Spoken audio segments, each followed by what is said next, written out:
लौखा के नवटोल में गोली मारकर एक व्यक्ति की हत्या। मधुबनी जिले के लौखा थाना क्षेत्र के अंतर्गत नवटोल गांव में बेखौफ अपराधियों का तांडव देखने को मिला। घर में घुसकर गोली मारकर हत्या कर दी गई। अपराधी वहां से फरार भी हो गया। मौके पर लौखा थाना पुलिस पहुंचकर शव को कब्जे में लेकर पोस्टमार्टम के लिए सदर अस्पताल भेजा, जहां शव का पोस्टमार्टम कराया जा रहा है।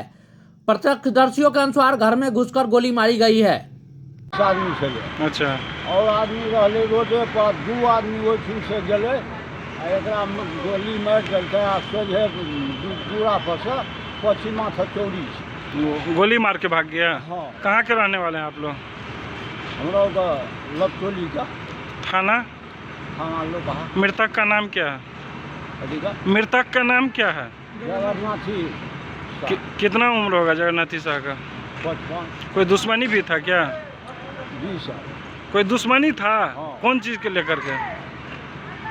यहाँ से पहले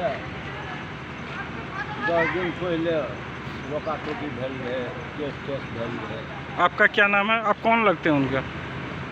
हमारा बौन होगा, बौन दोस्त यार है।